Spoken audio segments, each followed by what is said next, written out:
DRDO के बनाए इस अस्पताल का पूरे फूल पत्तर की सज-धज के बीच जब मुख्यमंत्री योगी आदित्यनाथ उद्घाटन करने पहुंचे तो चेहरे पर मुस्कान थी।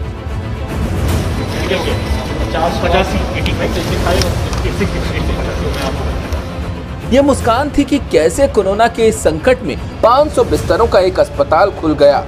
भले ही इसका श्रेय रक्षा मंत्री राजनाथ सिंह और रक्षा मंत्रालय को जाता हो। पहले चरण में 250 बेड आज हम यहाँ पे प्रारंभ कर रहे हैं, जिसमें 150 बेड आईसीयू के होंगे, वेंटिलेटर युक्त हैं। 100 बेड आइसोलेशन के हैं जो ऑक्सीजन से पूरी तरह आच्छादित हैं। कोरोना ने देश के सबसे बड़े राज्य को अपनी चपेट में ले रखा है।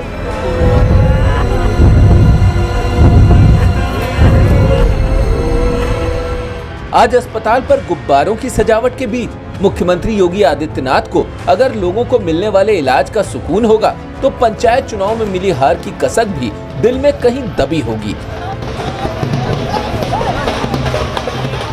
वैसे भी सबसे आगे निकल चुकी समाजवादी पार्टी को मुख्यमंत्री पर चुटकी लेने का एक मौका मिल गया है।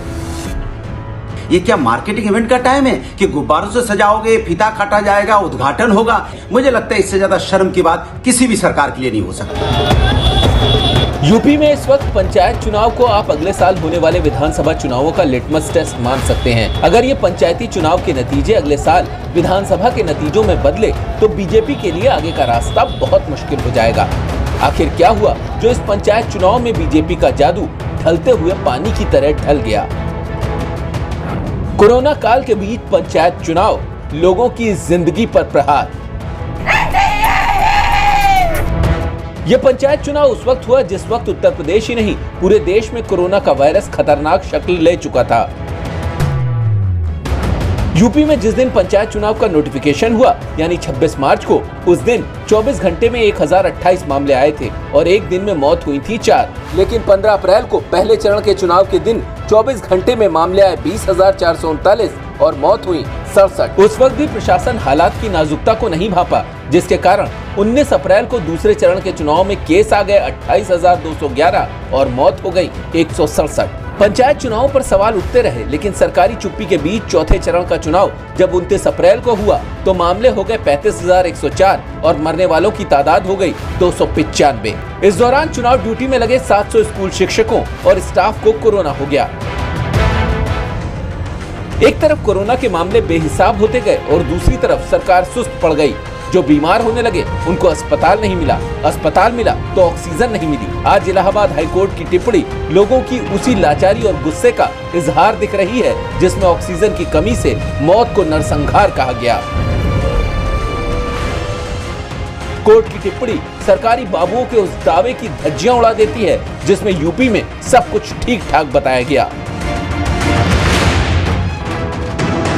कोरोना के स्तर पर हालत खराब हुई तो चुनाव नतीजों में भी मोहनलालगंज से बीजेपी सांसद कौशल किशोर की बहू भी चुनाव हार गई।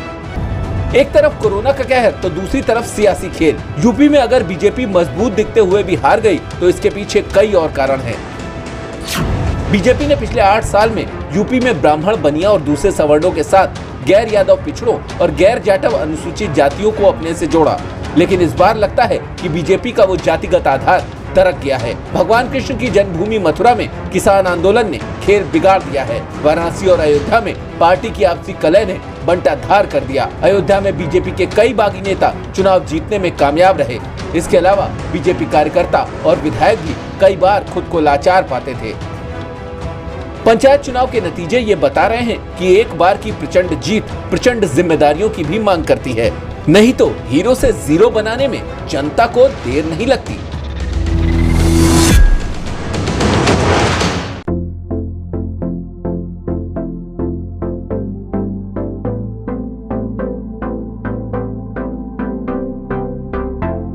आपको हमारे द्वारा दी गई जानकारी अच्छी लगी हो, इसे आगे शेयर करें और चैनल को सब्सक्राइब करें। धन्यवाद।